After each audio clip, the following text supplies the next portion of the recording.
Hazrat Khalifatul Masih delivered a faith-inspiring address.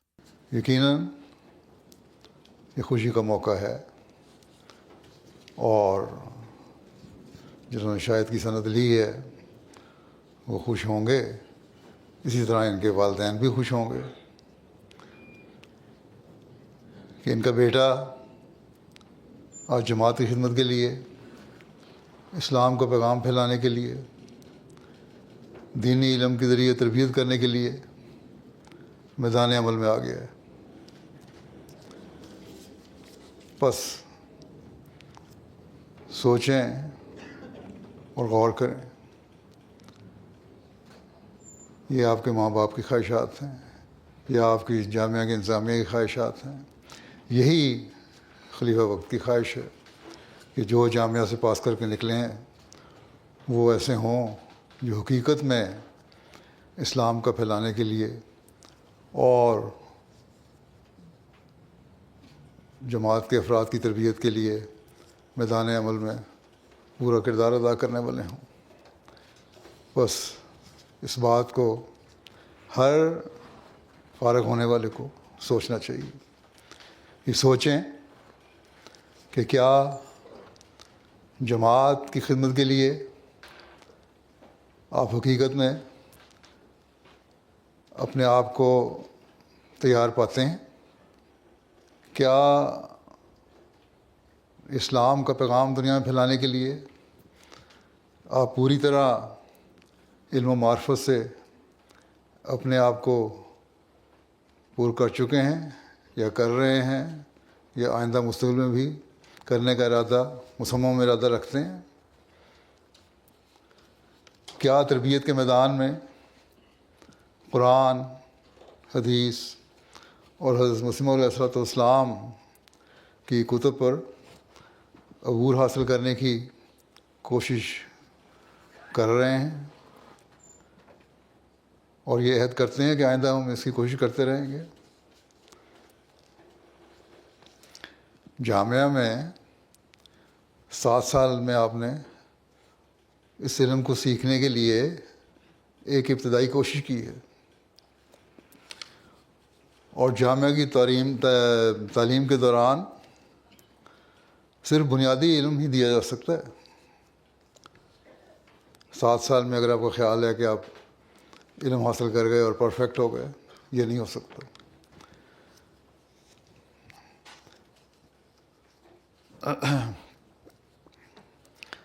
اس میں ترقی کے لیے اگر آپ بھرپور فائدہ نہیں اٹھائیں گے، مستقل قرآن و حدیث کے علم اور حضرت مسیح موعود علیہ الصلوۃ والسلام کے علم کلام کو اپنی زندگی کا حصہ نہیں بنائیں گے، تو جو ابتدائی علم حاصل کیا ہے آپ نے اسے بھول جائیں گے، اگر اور دلچسپیاں آپ کی ہو گئیں تو، یا اسے بیان کرنے میں وہ روانی نہیں رہے گی جو ایک مربی اور مبلغ میں ہونی چاہیے، جس سے آپ اپنے تبلیغ یا تربیت کے مقاصد کو پورا کر سکیں۔ اور یوں مقابل پر آنے والے یا سوال کرنے والے کے سامنے شرمندگی کے ساتھ کو سامنا کرنا پڑے گا اگر آپ نے اپنے علم کو ترقی نہ دی۔ لوگ تو یہی سمجھتے ہیں کہ ایک مربی جو جامعہ سے علم حاصل کر کے نکلا ہے اس میدان میں ماہر ہے، بس مہارت کے لیے اور اپنے آپ کو اور جماعت کو شرمندگی سے بچانے کے لیے علم و معرفت میں مسلسل کوشش حاصل کرنے میں مسلسل کوشش اور ترقی کی ضرورت ہے۔ اس کے بغیر آپ کامیاب نہیں ہو سکتے۔ اس کے لیے آج سے ہی یہ عہد کریں کہ آج ڈگری لینے کے بعد، سند لینے کے بعد ہماری ذمہ داری بڑھ گئی ہے. اب ہم نے صرف سال کے 2 امتحانوں کی تیاری نہیں کرنی، بلکہ زندگی کے سفر میں اب ہمارا ہر لمحہ امتحان کا ہے، اور اس کے لیے ہمیں مستقل تیاری کی ضرورت ہے. بس اس حقیقت کو سمجھنے کی ہر مربی کو، ہر پاس ہونے والے کو کوشش کرنی چاہیے. لیکن اس حقیقت کو بھی کبھی نہ بھولیں کہ یہ علم و معرفت اللہ تعالیٰ کی مدد کے بغیر نہیں مل سکتی. اس لیے خدا تعالیٰ سے ایک خاص تعلق پیدا کرنا ضروری ہے. اپنی عبادتوں کو اس معیار تک پہنچانا ہے آپ نے جو ایک حقیقی مومن کا معیار ہے. اپنی تقریروں میں آپ حضرت صلی اللہ علیہ وسلم کے صحابہ کی مثال دیتے ہیں.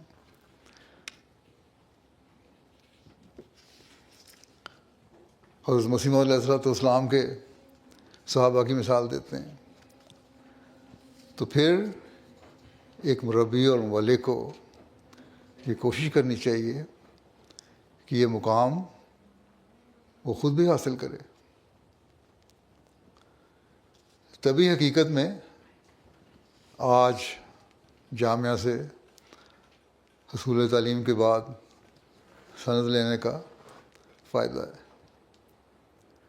بس آج اس خوشی کے موقع پر یہ عہد کریں کہ آج ہم عملی زندگی میں قدم رکھ کر ایک اور ہی قسم کا انقلاب اپنے اندر پیدا کرنے کی کوشش کریں گے.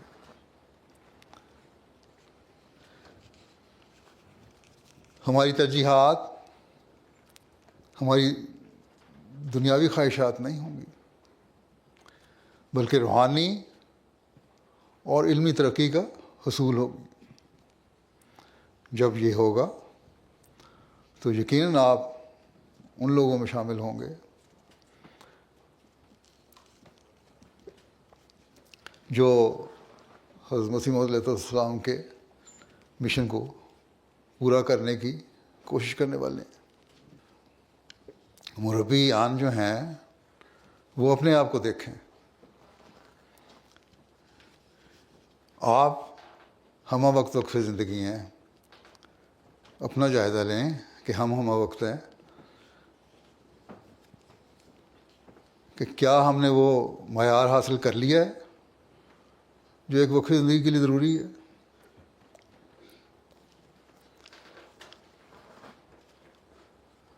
اپنا وہ معیار حاصل کریں جس میں وہ کہہ سکیں کہ میں خدا اور اس کے رسول کے حکم کے مطابق زندگی گزارنے والا ہوں یا کوشش کرنے والا ہوں، کوشش کر رہا ہوں. اگر نہیں تو پھر ادھر ادھر کی باتیں کرنے کا کوئی فائدہ نہیں. میدان عمل میں جا کے یہ عملی باتیں سامنے آئیں گی جس کو آپ لوگوں نے سمجھنا ہے، اور جو میدان عمل میں ہیں ان کو بھی سمجھانے کی کوشش کر رہا ہوں وہ بھی سمجھیں. یہ دیکھیں کہ کیا وہ خود روزانہ کم از کم 1 گھنٹہ تہجد کی نماز پڑھنے والے ہیں، جس میں وہ اپنے مقاصد کے لیے دعا کریں، جماعت کی ترقی کے لیے دعا کریں، اپنے جس کا جو کام سپرد کیا گیا اس کے لیے دعا کریں.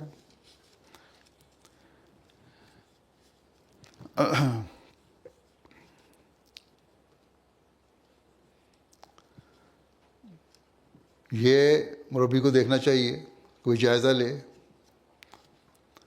کہ اس کی 5 وقت کی فرض نمازوں کی حالت ہے. باقاعدہ با جماعت نماز ادا ہونی چاہیے بغیر کسی جائز عذر کے. اس میں کوئی چھوٹ نہیں ہے. فرائض کے علاوہ سنتوں کی ادائیگی کا جائزہ لیں کہ کس حد تک سنوار کر ادا کر رہے ہیں. یہ نہیں کہ فرض نماز سے باجماعت نماز سے 2 منٹ پہلے آئے اور جلدی جلدی 2 یا 4 سنتیں پڑھیں اور فارغ ہو گئے. سنتیں بھی سنوار کر ادا کرنی چاہیے. یہ بھی مربی کا کام ہے. اپنے نمونے دکھائیں گے تو دوسرے آپ کے نمونے دیکھ کر اس پر عمل کریں گے. پھر آپ میں وسعت حوصلہ دوسروں کی نسبت بہت زیادہ ہونا چاہیے. اگر آپ بھی کسی بات پر چڑھ کر جواب دیں گے، لوگوں کے اعتراضوں کو چڑھ کر یا غصے میں یا غلط رنگ میں جواب ان کے دیں گے یا بیزاری کا اظہار کریں گے، اپنے سے بات کرنے والے سے یا سوال کرنے والے سے بیزاری کا اظہار کریں گے، تو اس کی ٹھوکر کا باعث بنیں گے آپ لوگ. آپ لوگ لوگوں کی ٹھوکر کے لیے نہیں بنائے گئے. آپ لوگ لوگوں کے سکون کا سامان پیدا کرنے کے لیے بنائے گئے ہیں. ان کو راہ راست پر لانے کے لیے بنائے گئے ہیں. بس اس بات کو سمجھیں. لوگوں سے پیار اور محبت اور ادب و احترام سے پیش آنا ایک مربی کا خاصہ ہونا چاہیے. دنیاوی خواہشات ترجیح نہ ہوں، بلکہ دین کو مقدم کرنے کے اعلیٰ نمونے دکھانے والے آپ ہونے چاہیے. متقیوں کا امام بننے کی دعا کرتے ہیں. وجعلنا للمتقین اماما. تو اپنے گھر سے سب سے پہلے یہ شروع ہونا چاہیے. اپنے گھروں کو ایسا بنائیں کہ جہاں حقیقت میں یہ نظر آئے کہ آپ کے گھروں میں اسلامی تعلیم کے نمونے قائم ہیں. بچوں کو یہ پتہ ہونا چاہیے، بیوی کو یہ پتہ ہونا چاہیے. شادیاں ہو گئی ہیں کچھ کی ہوں گی انشاءاللہ. اور جو میدان میں ان کو بھی کہتا ہوں کہ بیوی بچوں کا خیال ہو کہ ہمارا خامد یا باپ جو کچھ ہمیں کہے گا یا کہتا ہے وہ اللہ تعالیٰ کا خوف رکھتے ہوئے کہتا ہے، اور اللہ تعالیٰ کے حکموں کے مطابق ہمیں یہ باتیں کہتا ہے. حضرت صلی اللہ علیہ وسلم کی سنت اور آپ کے ارشادات کے مطابق ہمیں باتیں بتا رہا ہے. قرآن کریم کے احکامات کے مطابق ہمیں باتیں کر رہا ہے.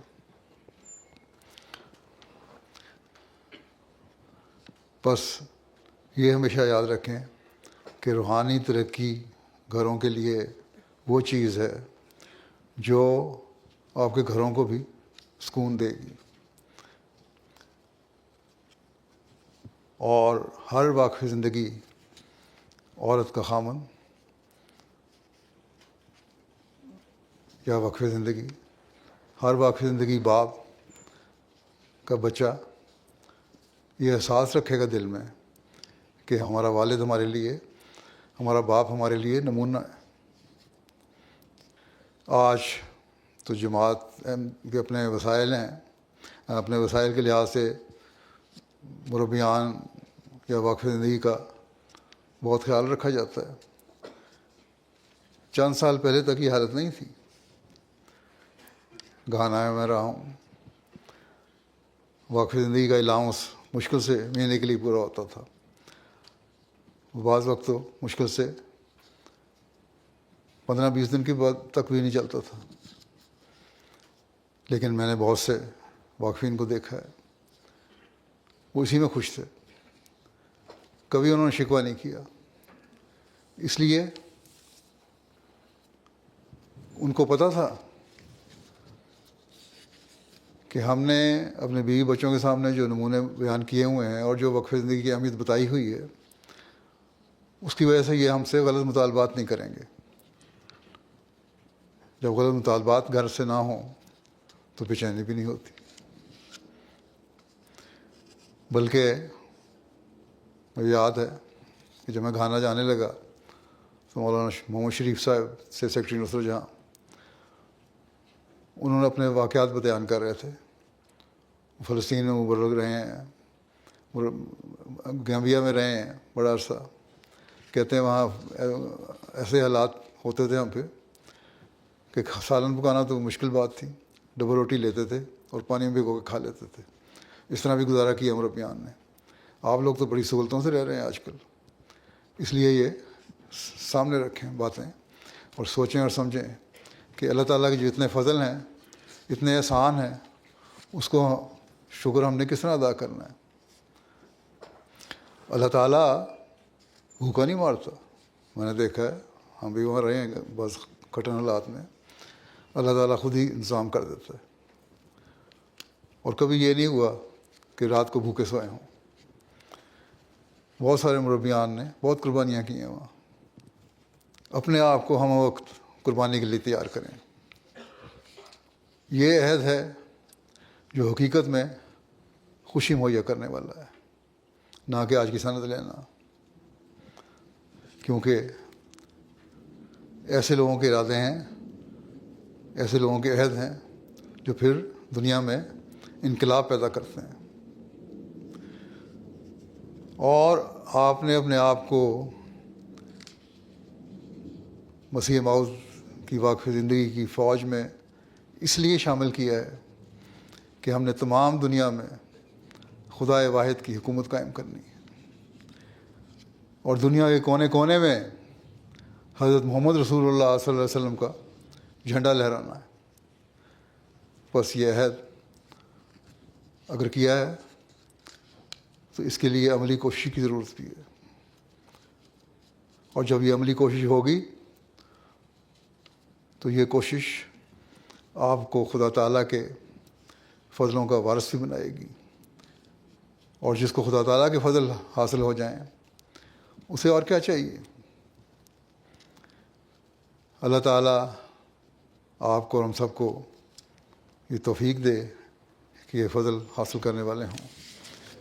دعا کر لیں.